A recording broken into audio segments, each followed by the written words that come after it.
روزے میں کان میں دوا ڈالنا، کان میں دوا ڈالنے سے روزے کا کیا حکم ہے؟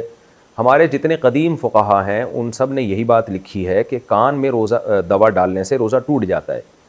اس کی وجہ یہ تھی کہ ان فقہا کے زمانے میں جو بھی طبیب تھے، حکیم تھے، وہ یہ سمجھتے تھے کہ کان سے ہوتا ہوا کوئی راستہ ہمارے دماغ تک پہنچتا ہے، تو اس لیے انہوں نے یہ فتویٰ دیا ان حکیموں کی اور طبیبوں کی رائے کے مطابق کہ چونکہ دماغ میں بھی کوئی چیز ڈائریکٹ داخل کی جائے، جیسے ناک کے ذریعے داخل ہو جاتی ہے، دماغ تک چیز چلی جاتی ہے، تو جیسے ناک کے ذریعے دماغ میں چیز پہنچائی جائے گی تو روزہ ٹوٹے گا، تو کان کے ذریعے بھی۔ لیکن جدید تحقیق نے یہ بات ثابت کر دی ہے کہ کان میں کوئی بھی ایسا راستہ نہیں ہے جو ہمارے دماغ تک پہنچتا ہو، تو لہذا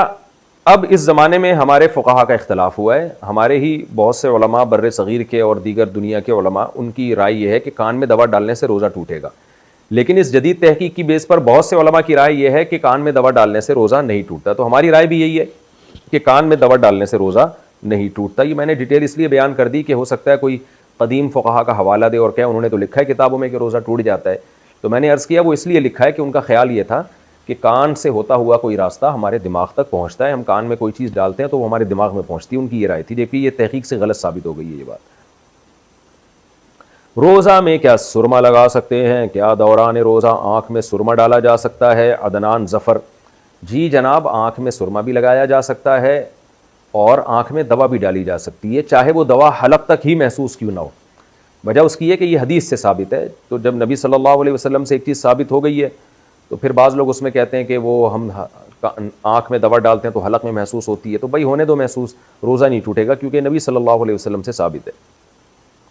روزے میں ٹھنڈے پانی سے نہانا، کیا ٹھنڈے پانی سے نہانے سے روزہ ٹوٹ جاتا ہے یا مکروہ ہو جاتا ہے؟ معراج محسود: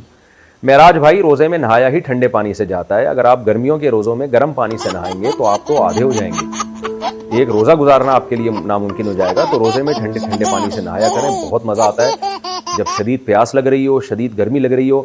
آپ کو یاد ہے 4-5 سال پہلے کراچی میں بڑے ہی خطرناک قسم کی گرمیوں کے روزے شروع ہوئے تھے،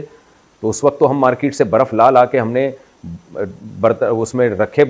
بالٹیوں میں، اور پھر جو ہم اس سے نہائے ہیں تو وہ مزہ میں اب تک بھولا نہیں ہوں، کیونکہ ایسی حالت خراب، کراچی میں بہت لوگ مر گئے تھے اس گرمی سے۔ تو ٹھنڈے پانی سے نہائیں، اچھا ہے، اللہ خوش ہوتا ہے ان چیزوں سے کہ دیکھو میرے بندے اپنے آپ کو عبد سمجھتے ہیں، غلام سمجھتے ہیں۔ عبد کا کام ہوتا ہے عاجزی ان کے ساری، اور جو زیادہ فنٹر بنتا ہے وہ اپنے آپ کو روزہ لگاتا ہے، کہتا ہے نہیں مجھے کچھ نہیں ہوتا۔ تو بھائی ہم تو کمزور لوگ ہیں، ہم تو روزے سے ہم تو بہت کوشش کریں گے کہ ہمیں روزہ نہ لگے کسی طریقے سے، تو پھر جتنا اللہ لگانا چاہے تو اللہ کی مرضی ہے، وہ آزمائش ہے، اپنے آپ کو خود سے آزمائشوں میں ڈالنا یہ کوئی چنگا کام نہیں ہے۔